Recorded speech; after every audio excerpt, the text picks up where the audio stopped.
हम सबको डरावनी कहानियां अच्छी लगती हैं, है ना? पर कभी सोचा है कि आखिर ये कहानियां हमें इतना डराती कैसे हैं? क्या डर का भी कोई फॉर्मूला होता है, कोई बनावट?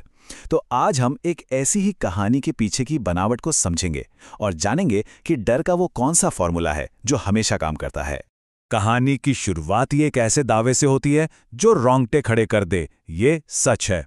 ये सिर्फ एक लाइन नहीं है, ये सुनने वाले के दिमाग में फौरन एक शक पैदा कर देती है कि जो भी आगे होने वाला है वो कोई कल्पना नहीं है। हमारा दिमाग सच और कहानी के बीच की लाइन को धुंधला कर देता है और बस यहीं से डर का असली खेल शुरू हो जाता है। इस कहानी के असर को समझने के लिए हम एक बहुत ही दिलचस्प टूल का इस्तेमाल करेंगे जिसे फ्रेटैग का पिरामिड कहते हैं। अब ये नाम सुनने में थोड़ा मुश्किल लग सकता है, पर आसान शब्दों में ये एक कहानी के रोडमैप जैसा है। ये हमें दिखाता है कि कैसे एक कहानीकार धीरे धीरे तनाव बनाता है, उसे एकदम चरम पर ले जाता है और फिर उसे एक यादगार अंत देता है।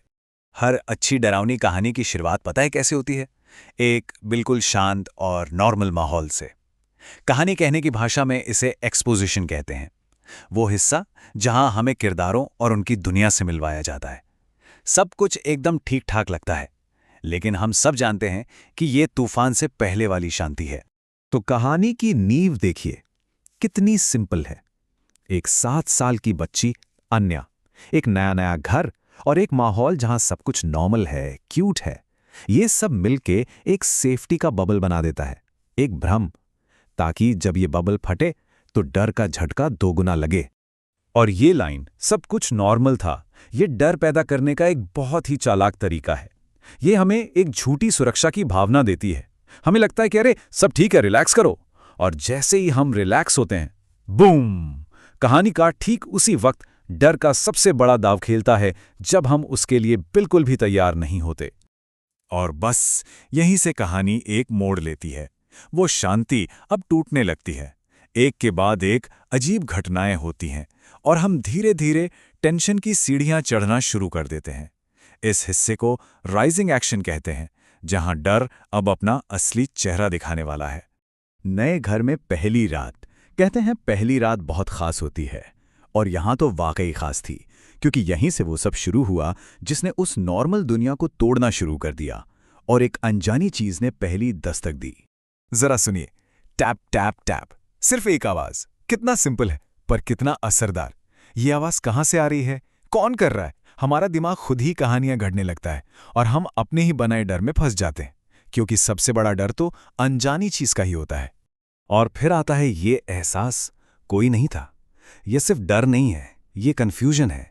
सोचिए, सबसे डरावना क्या है? ये जानना कि कोई है, या ये एहसास कि कुछ तो गड़बड़ है पर आप समझ नहीं पा रहे कि क्या। ये बेबसी, ये अकेलापन डर को कई गुना बढ़ा देता है।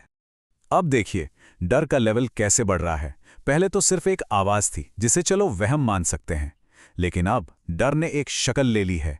कोने में एक परछाई। अब ये कोई कल्पना नहीं है, ये सच है। और वो भी कहां? किरदार की सबसे सुरक्षित जगह पर, उसके अपने कमरे में। और जब हमारी हीरोइन अन्या अपने मम्मी पापा से मदद मांगती है तो क्या होता है? वे उसकी बात को एक सपना कहकर टाल देते हैं। ये कहानी का एक बहुत ही अहम मोड़ है।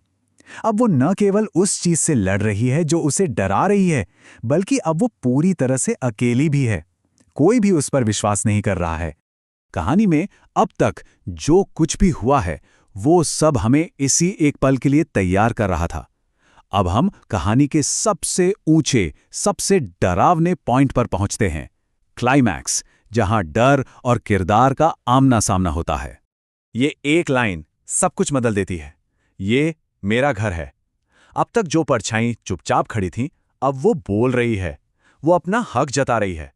ये सिर्फ एक भूत नहीं है, ये एक घुसपैठिया है जो कह रहा है कि तुम यहां अजनबी हो।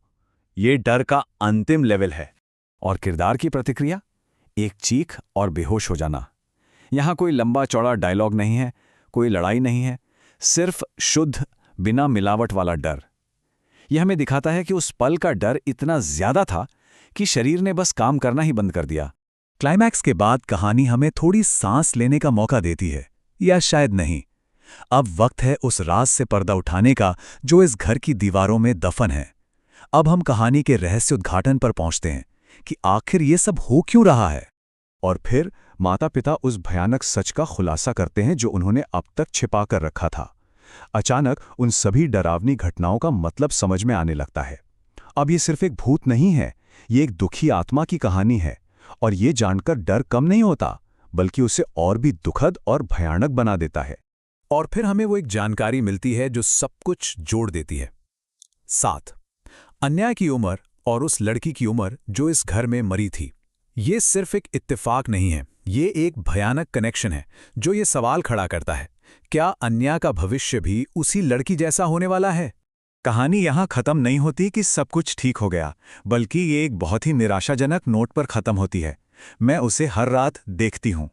इसका मतलब है कि आतंक खत्म नहीं हुआ है, ये एक स्थायी स्थिति बन गई है। कहानी खत्म हो गई है, लेकिन डर हमेशा के लिए रह गया है। तो हमने क्या सीखा?